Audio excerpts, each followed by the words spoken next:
ఒక ఉద్యోగ భద్రత ఇస్తున్నారు, ఇవ్వలేదు. ప్రభుత్వంలో విలీనం అన్నారు, విలీనం లేదు. మాకు పిఆర్సీలు ఇస్తున్నారు, నువ్వు ఎక్కగానే పిఆర్సీ ఇస్తున్నావు. నువ్వు ఎక్కి కూడా 2.5 అవుతుంది, ఇప్పటికీ పిఆర్సీ లేదు. లేడీస్ కు ఫ్రీ ఇచ్చి మేము పొద్దుగాల నుంచి 4 గంటల నుంచి నైట్ వరకు కూడా మేము డ్యూటీ చేస్తాం. క్యాన్సిల్ చేసి కూడా డిపోలో షార్ట్ షీట్ ఇస్తారు, ఆబ్సెంట్ అయితే షార్ట్ షీట్ ఇస్తారు.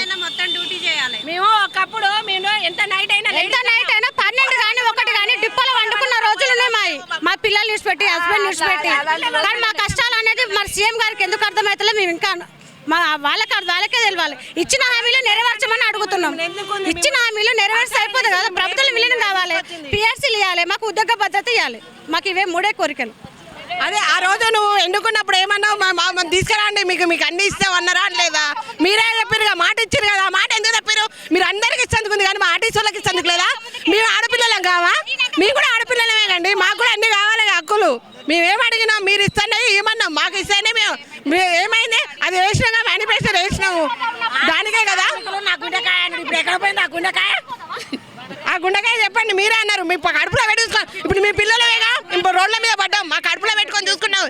ఏం చూసుకున్నాం? మమ్మల్ని బదలాం చేస్తున్నావు, రోడ్ల మీదకి ఎక్కించినావు. మేము ఎంత నైట్ అయినా కూడా చేస్తున్నాం. ప్రతిపక్షంలో ఉన్నప్పుడు పిసిసి అధ్యక్షుడిగా ఉన్నప్పుడు ఆర్టీసోడికి అవసరం వచ్చింది నీకు అధికారం రావడానికి.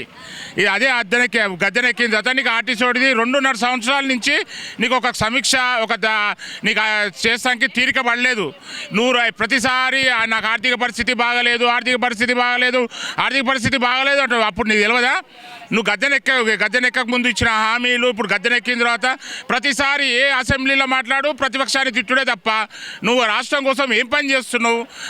రాష్ట్రం కోసం ఏమన్నా వర్క్ చేస్తానికి ఏదైనా ప్లానింగ్ చేస్తున్నా? నీకు ఒక ప్రాపర్ ప్లానింగ్ ఉందా?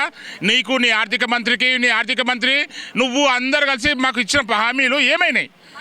నువ్వు అంటే గద్దెనెక్కిన తర్వాత నీకు అధికారం వచ్చింది కాబట్టి నీకు కడుపు నిండింది, నువ్వు చల్లగా ఉన్నావు. అంటే నువ్వు ఒక్కడివే ఉంటే సరిపోయిందా? ప్రతిదానికి ఏదైనా ఫంక్షన్సే నన్ను కోసిన రూపాయి రాదు, మీకు రాదు, మీకు ఉద్యోగస్తులకు ఇస్తానికి రాదు అంటావు. మళ్ళీ నీకు ఉద్యోగస్తులకి ఏది ఇస్తానికి రానప్పుడు నువ్వు ఎందుకు ఇచ్చినావు అమలు కాని హామీలన్నీ? అంటే నీకు అధికారం కావాలి ముఖ్యము, ప్రతిపక్షాన్ని తిట్టాలి. అసెంబ్లీలో మొన్నటి వరకు మీ ట్రాన్స్పోర్ట్ మినిస్టర్ ఏం మాట్లాడిండు? కమిటీ చూసుకుంటుంది అన్నాడు. మళ్ళీ కమిటీ నిన్న ఎట్లా వచ్చింది? నీ ఫామ్ ఎట్లా చేసినావు? కమిటీ జీవో ఎట్లా ఇచ్చినావు? అంటే నిన్నటి వరకు లేని కమిటీ, పాత కమిటీ లేదు, దాన్ని టిష్యూ పేపర్లా తీసిపా చేసినావు. ఇప్పుడు కొత్త కమిటీ నిన్న 4 మెంబర్స్ తోటి వేసినావు. అంటే నీ కమిటీ అసెంబ్లీలో నువ్వు ప్రతిపక్షాలు అడిగిన దానికి, వాళ్ళు అన్ని అడిగిన దానికి వాళ్ళకందరికీ జూట్ ఆన్సర్ ఇచ్చినట్టే కదా నువ్వు. అంటే ప్రతిపక్ష సభ్యులకి నువ్వు ఇచ్చిన విలువ లేదు, ఏమి లేదు. అంటే నువ్వు నీ అధికారం సేపుకుంటానికి నువ్వు మాత్రం మమ్మల్ని వాడుకున్నావు. సరే, నెక్స్ట్ ఎలక్షన్ ఇప్పుడు నీ అధికారం నడుస్తుంది. నేను ఇంకో 2.5 సంవత్సరాలు మేమేం చేయలేం. 2.5 సంవత్సరాల తర్వాత నువ్వు అదే 10 సంవత్సరాలు ఉంటాన్నావు కదా, అది ఎట్లా ఉంటావు మేము కూడా చూస్తాం.